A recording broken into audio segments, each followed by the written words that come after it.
www.congoconnexiontv.com. Un site nouveau dans un nouveau monde. Contactez-nous au 438 877 4064. Facebook Congo Connexion TV. Lutte contre les violences sexuelles en RDC, la sous-secrétaire générale adjointe de l'ONU a parlé aux Congolais à travers le Sénat et plaide pour l'application de la loi en vigueur. L'article 220 de la Constitution reste tel quel, d'où la satisfaction des FAC opposition, parties prenantes aux concertations nationales. Antenne A, le journal, Patricia Amouli. Tous les plaisirs est pour moi de vous informer, mesdames, messieurs, bonsoir. C'est aujourd'hui que s'est ouvert à Addis Abeba en Éthiopie le sommet extraordinaire des chefs d'État et de gouvernement de l'Union africaine. À l'ordre du jour, l'option de rompre ou non avec la Cour pénale internationale CPI. Pour rappel, lors de leur rencontre en février de cette année, les dirigeants africains avaient critiqué les méthodes de travail de cette juridiction internationale et souligné qu'elles n'avaient été mises en place que pour traquer des Africains, y compris des gouvernants. Mais déjà, les voix s'élèvent pour reconnaître ou non que la Cour pénale internationale est une juridiction compétente. À Kinshasa, le bureau du Sénat a organisé vendredi 11 octobre 2013 une séance académique autour de la lutte contre les violences sexuelles en République démocratique du Congo avec la sous-secrétaire générale adjointe des Nations Unies, la libérienne Awa Bangoura. L'hôte de la Chambre de sages a salué l'arsenal juridique de la République démocratique du Congo et exhorte la classe dirigeante à l'application, nous dit Eric Izami.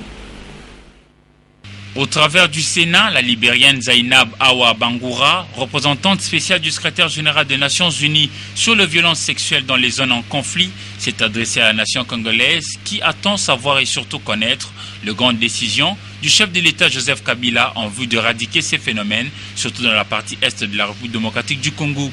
Madame Bangoura a déclaré que, vu de l'extérieur, la situation telle que vécue à l'intérieur de la République démocratique du Congo est un tout petit peu autre. La sous-secrétaire générale adjointe de l'ONU pour la lutte contre les violences sexuelles a salué l'arsenal juridique RD congolais en la matière. Venue à Kinshasa au mois de mai dernier, puis en octobre courant, Zainab Awa Bangoura note une volonté manifeste de la part des autorités à mettre fin aux violences sexuelles en RDC. La femme congolaise est humiliée dans sa chair, tout comme dans son honneur. Autant, dit-elle, son pays, le Libéria, a relevé ses défis, autant le Congo-Kinshasa peut également gagner ses paris. Certes que la loi en RDC est l'une des plus sévères au monde pour réprimer les violences sexuelles, mais souvent, c'est l'application qui, en RDC, fait défaut. Zainab Awa Bangoura, partant de l'expérience de son pays, croit qu'en RDC, le Sénat dirigé par Léon Kingwadondo peut bien jouer le rôle de l'institution pilote pour sensibiliser, traquer, stigmatiser et faire punir les auteurs de violences sexuelles en vue de dissuader tout celui qui, au sein de la communauté, manifesterait de velléité de recourir à ces actes barbares.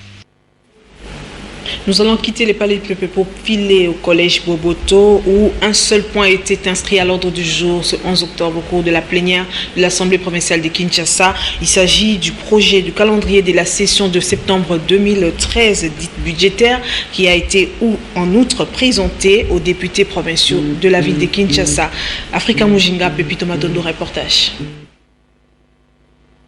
Les projets de calendrier des matières à traiter durant cette session budgétaire de l'Assemblée provinciale de Kinshasa est très fournie. 5 nouvelles matières y sont inscrites en dehors des arriérés de la session précédente. Toutefois, le Comité a dit que le calendrier est toujours ouvert à chaque instant, à tout moment. On peut toujours inscrire une nouvelle matière en cas de besoin. Nous avons le contrôle parlementaire, comme j'avais dit, et nous avons aussi l'avant-projet pour la dotation de l'Assemblée provinciale pour l'exercice 2014. Nous allons aussi voir le dit des finances portant budget d'avis de Kinshasa pour l'exercice 2014. Et ensuite, il y aura aussi exploitation des rapports de différentes missions de contrôle effectué par les députés dans les 24 communes de la ville de Kinshasa. Enfin, il y a aussi l'exploitation de rapports de vacances parlementaires. En ce qui concerne les arriérés parlementaires, les élus provinciaux sont déterminés à en finir durant cette session. Et puis, évaluation de la participation en concertation nationale, les forces acquises au changement FAC-opposition ont tenu vendredi 11 octobre 2013 un point de presse à ces sujets. Elles sont satisfaites de toutes les décisions prises par consensus au cours de ce forum national. Sylvain Kapombo-Bosengede et Africa Mujinga ont signé ce reportage.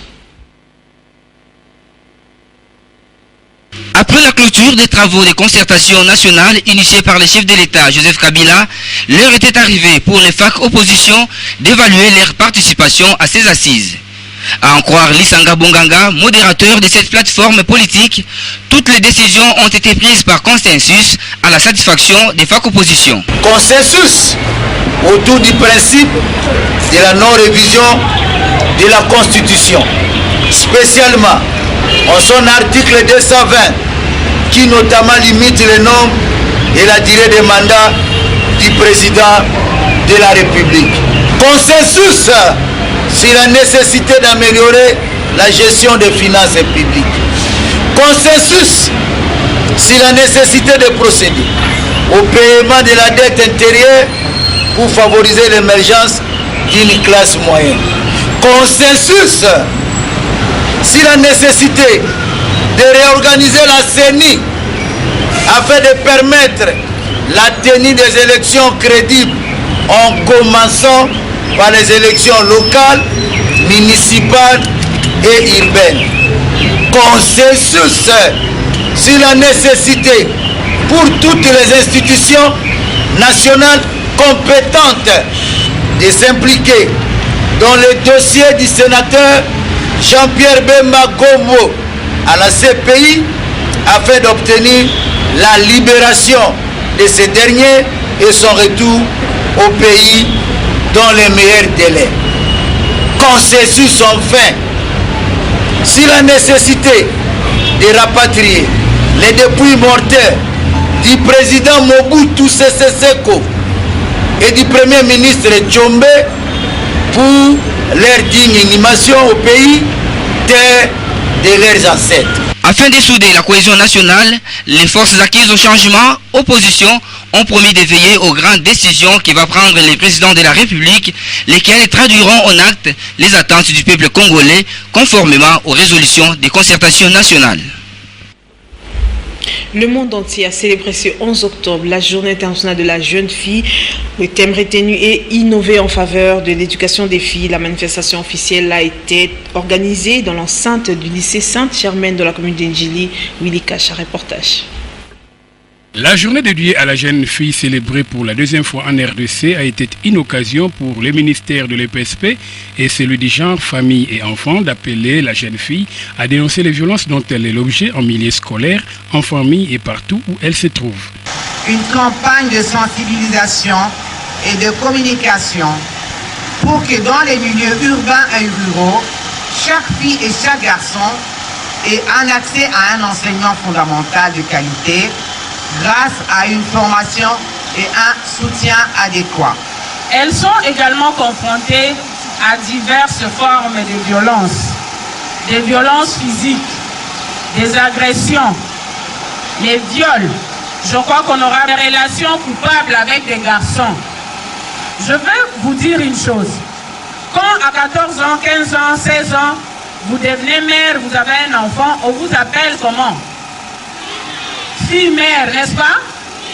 Quand vous avez un enfant, on vous appelle fille-mère. Est-ce que les garçons qui vous ont rendu grand, on l'appelle garçon-père? Cette journée de la jeune fille organisée dans l'enceinte du lycée Sainte-Germaine d'Indjili a connu la participation des écoles de Tchangou, de la Gombe et de Kincentre. C'était également l'occasion pour l'honorable Mayou Makala de lancer le site Fawe RDC et de remettre aux responsables des écoles qui ont pris part à cette célébration quelques prix en guise d'encouragement. En rapport avec la journée internationale de la jeune fille, vous savez, le port de haut talon fait habiller. Cette pratique est devenue monnaie courante à Kinshasa par les filles et les femmes. Cependant, le port en excès de chaussures à haut talon entraîne de conséquences énormes, surtout pendant la vieillesse. Dieu merci, Nzoma Biala, Luisette Matingou et Safi Malengou ont fait le constat et vous propose ce reportage. Pour se faire belle et surtout pour être à la page par rapport à la mode, les jeunes filles préfèrent porter les hauts talons. Cependant, au-delà de l'aspect esthétique, ces talents leur causent du tort. L'avantage du talent, ça fait encore donner plus de la valeur à une fille quand elle porte à sa façon d'accoutrement, ça donne de la valeur.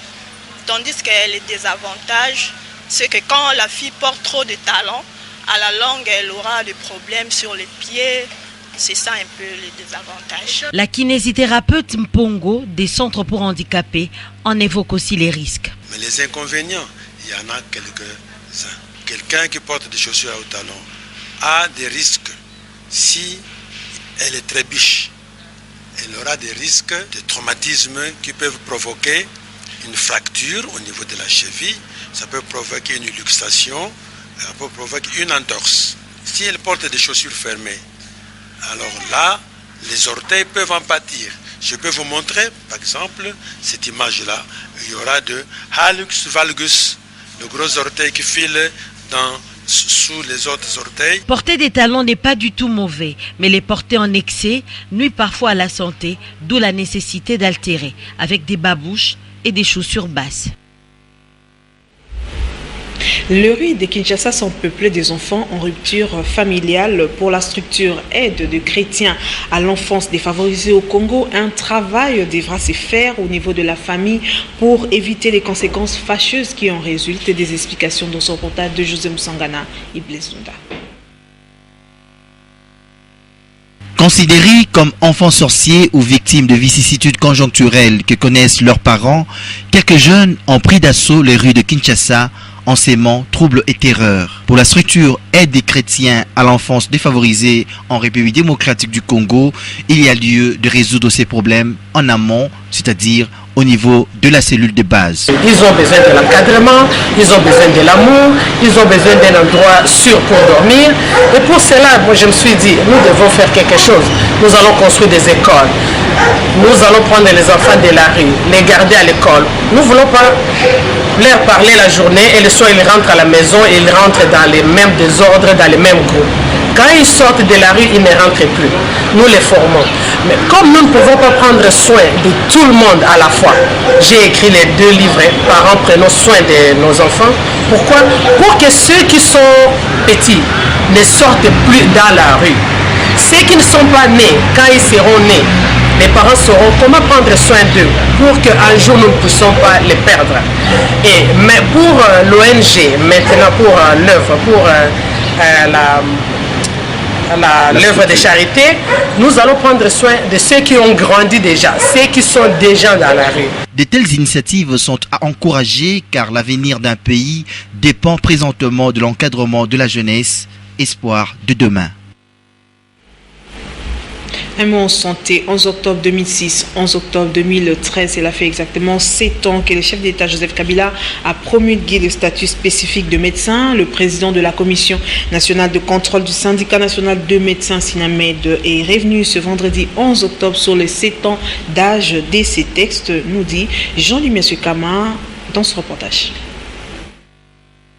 Ce texte doit résoudre tous les problèmes professionnels des médecins.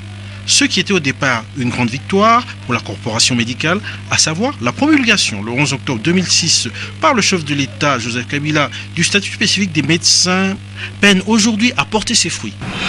Ce statut constitue la fondation pour la réhabilitation de l'honneur et de la dignité du médecin congolais. C'est un acquis incontestable de l'action syndicale du Sinamed.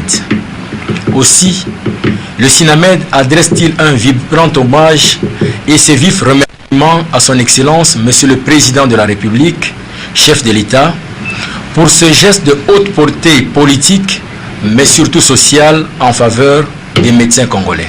Des grèves presque chaque année des médecins n'y ont rien fait. Le gouvernement ne prend pas la mesure de ces revendications. Mais le corps médical rend hommage à ces héros du statut spécifique des médecins. À ce jour, nos pensées vont vers les acteurs principaux de ces statuts. Nous citons le docteur Diabeno, les docteurs Bolangala, les docteurs Batalansi, les docteurs Kazumba et les docteurs Jean-Robert Manko-Ibadjoki. Ils se sont sacrifiés pour que nous puissions avoir ce document qui nous permet d'avoir une identité. Les réformes négatives du gouvernement aux revendications des médecins posent à fond les problèmes de l'application des textes et des lois par l'exécutif national. L'assurance automobile de véhicules qui circulent dans les secteurs de la capitale est très important. Elle est vendue par l'assureur national pour produire les effets des réparations en cas de sinistre. C'est le cas de l'espace jeudi sinistre chaque jeudi à Limité. Willy Kacha, reportage. Les accidents de circulation sont devenus fréquents à Kinshasa. Dans la plupart des cas, les excès de vitesse et l'inattention des chauffeurs sont à la base.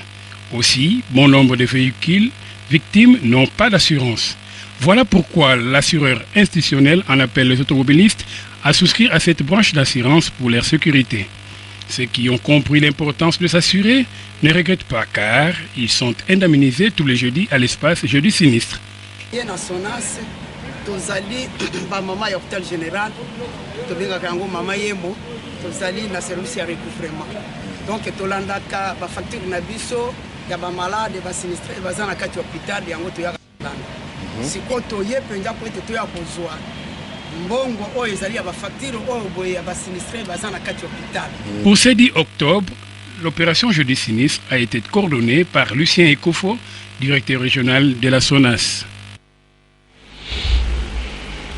Ouvrons la page sportive dans ce journal. Commençons par l'association sportive V-Club de Kinshasa qui se prépare à défendre l'image de la République démocratique du Congo aux compétitions africaines de football et la Ligue nationale de football INAFOOT prévue pour la saison sportive 2013-2014.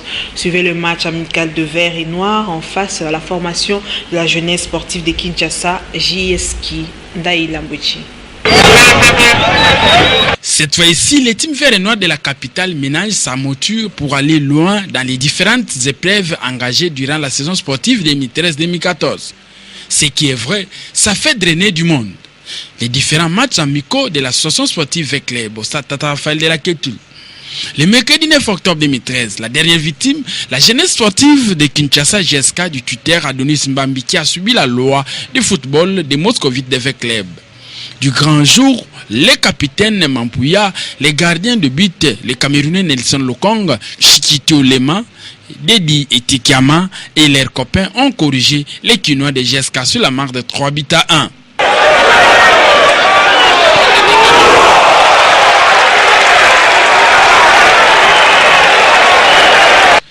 A noter que l'association sportive V-Club continue de se préparer dans son nouveau temple du complexe sportif de Kimbondo. Bon vent au vert et noir de la capitale. La ville de Bukavu, chef-lieu de la province du Sud Kivu, va abriter du 15 au 20 décembre 2013 les championnats nationaux du judo. Sur ce, le président de la FENACOJU, Francis Bimoala, a été reçu en audience par le ministre de l'Emploi, Bati Lukwebo, en tant que notable de cette province. Papi Katasi Rigomolo. En prévision de la tenue de la Coupe du Congo des judo à Bukavu dans la province du Sud Kivu au mois de décembre prochain, la Fédération nationale congolaise de judo vient d'obtenir un soutien de taille, celui d'un notable de ce coin du pays. En audience avec le président de la FENACOJU, Francis Bimoala Wamba, le ministre de l'Emploi, Travail et Prévoyance sociale, Modeste Bahati Lukwebo, apporte tout son soutien à cette organisation. À la fois un honneur, mais aussi une reconnaissance. Parce que la fédération au niveau national ait choisi d'organiser cette grande compétition au Sud Kivu. Nous allons nous impliquer en tant que notable, en tant qu'originaire de cette province. Moi, je ne peux qu'encourager l'initiative. Modeste Bahati espère que le déroulement de cette compétition dans la partie Est pourra véhiculer le message de la paix. Il y a beaucoup de groupes armés qui se sont constitués et au nord et au sud Kivu. Et donc le judo, qui est aussi un sport qui attire la jeunesse, à partir du moment où la jeunesse est occupée, elle ne sera pas tentée d'aller adhérer à des groupes armés. Avec ses soutiens de taille et des marques, Francis Bimoala Wamba pourra en toute quiétude organiser son championnat dans la ville de Bukavu. Ça sera la dernière nouvelle en sport dans ce journal. Kinshasa vibre au rythme des éliminatoires du club de basketball de la zone 4. 6 pays de la sous-région prennent part à ce rendez-vous. Revivons le moment chaud de la journée du jeudi 10 octobre 2013 au Stadium de Martyrs avec Ndaï Lambouchi.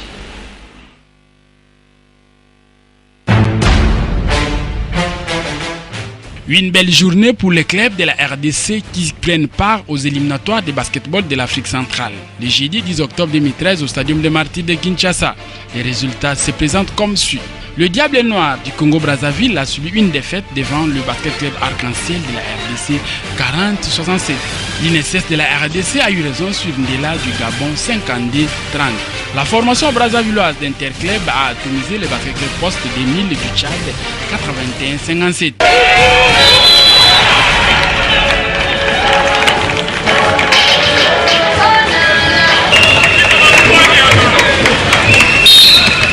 Le derby dans la version masculine entre les BC Mongombo face au TP Mazembe a tenu sa promesse. Une rencontre d'une facture élevée techniquement et tactiquement. Les deux équipes se connaissent.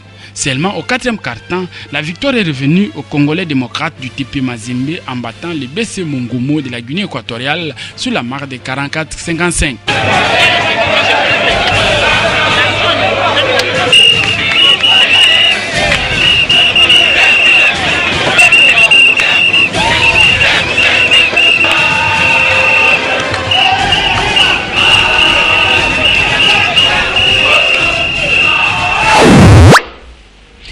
En page internationale, en bref, l'espoir s'est envolé pour le Congolais Dr Denis Mukwege et la jeune pakistanaise Malala. Le prix Nobel de la paix a été décerné ce 11 avril à l'Organisation pour l'interdiction des armes chimiques, OIAC. Cet organe des Nations Unies a reçu le prix pour son action concernant le démantèlement de l'arsenal chimique en Syrie. Ceci après que le Conseil de sécurité de l'ONU soit parvenu à un accord sur la crise syrienne fin septembre 2013. Il veille à ce que la Convention internationale sur les armes chimiques soit bien appliquée par le membre l'ayant ratifié. Place à présent à la revue de presse avec Sylvie Fortuné-Mboula.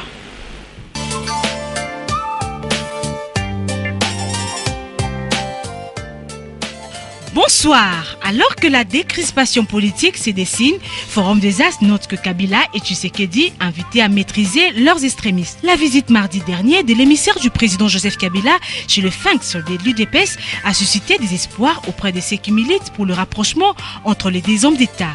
Pourtant, en réalité, des montagnes de cueils s'amoncellent sur la route de leur rapprochement. Des extrémistes de leur camp respectifs qui tirent d'énormes profits et divers dividendes de tout genre dans la situation de rupture consommée entre ces deux leaders. La main tendue de Joseph Kabila et Etienne Tshisekedi fait trembler des états-majors politiques. Pour Géopolis Hebdo, le président Kabila doit épuiser tous les moyens à sa disposition pour obtenir une commune compréhension du problème du pays. Personne n'a le droit de l'empêcher par des pressions idéologiques de rencontrer un Congolais capable de contribuer au but. Etienne Tshisekedi doit aussi savoir qu'il existe aussi dans le peuple un suel des radicalités en dessus duquel il ne peut descendre. Son combat a été noble et il est venu le moment de manger les fruits qui sont ici la reprise par ses fidèles du meilleur de son combat, c'est-à-dire la démocratie, l'état de droit et la non-violence. L'objectif pour sa part, titre Tshisekedi rejette les avances de Kabila. En croire les billets hebdomadaires, le Finks délimité est resté égal à lui-même. Etienne Tshisekedi a réservé aux requêtes de des émissaires de Joseph Kabila envoyés en une semaine à la 10e rue. Selon les sources citées par le confrère, les deux hommes de Kabila ont essuyé haut et sont rentrés la peau entre les pattes. Gouvernement de large ouverture, voici les débuts de grandes manœuvres politiques. Les dépêches de Brazzaville révèlent que des passerelles se mettent d'ores et déjà en place pour approcher l'UDPS, l'UNC des Vital Caméré, l'UDEMO, les CID et d'autres forces sociopolitiques restées en marge de concertation nationale dans le seul but de sceller la cohésion nationale tant recherchée. La manchette pour sa part évoque le piège de concertation nationale. Joseph Kabila balance entre Matata et Massango. Condamné à ouvrir sa majorité, Joseph Kabila cherche toujours la solution. Tentative de la dernière chance, la visite d'un conseiller Kabila chez Etienne Tshisekedi, dont on doute de l'efficacité, et le rapprochement avec le MLC, l'ennemi d'hier, qui cherche désespérément à préparer le retour de son charman Jean-Pierre Bemba, toujours en prison à La Haye. L'équation est délicate et visiblement, Joseph Kabila a encore besoin d'un peu de temps. Ce qui fait dire au nouveau modérateur, le congrès de mardi prochain n'accouchera pas de tsunami politique. La prospérité, pour sa part, s'intéresse à un autre sujet. Le quotidien rapporte que Matata Pogno lance un appel aux investisseurs américains au 9e forum bisannuel USA Africa Business Summit. À l'occasion, Matata Pogno, dans une intervention magistrale, a informé les hommes d'affaires américains ce que la République démocratique du Congo fait pour améliorer l'environnement des affaires. Ainsi, la RDC s'attelle également à trouver des solutions durables aux problèmes de l'insécurité à l'est du pays qui empêchent une exploitation industrielle et professionnelle des ressources minières. Le phare renseigne sur le projet de conférence débat sur la liberté de presse qui va se tenir à Kinshasa. Le ministre des Médias a accordé le mardi dernier une audience à une délégation de professionnels de médias, membres du réseau panafricain de journalistes conduit par Adrien Wahi de la République du Congo. Ces journalistes ont communiqué au ministre l'organisation prochaine à Kinshasa d'une conférence débat autour du thème pouvoir et liberté de la presse à l'ère de l'internet et des médias sociaux. Le phare précise encore que lui, Alphonse Kouya-Diallo, bientôt de retour à son poste. Dans le lot de personnes qui ont rencontré le gouverneur ces derniers jours, l'on cite notamment le ministre provincial de la Santé ainsi que les enfants du gouverneur, lesquels ont non seulement témoigné de son rétablissement, mais encore réaffirmé sa résolution de regagner le pays. Et si nous réfléchissons un peu avec Chateaubriand qui dit « Il y a cause de mort dans tout ce qui blesse la dignité de l'homme ». Ça sera tout pour cette revue de presse. Merci de l'avoir suivi et bon week-end chez vous.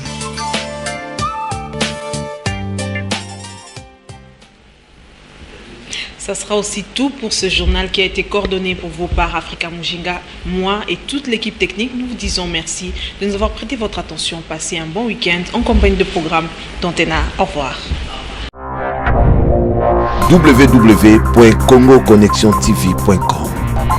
Un site nouveau dans un nouveau monde. Contactez-nous au 438 877 4064. Facebook Congo Connexion TV.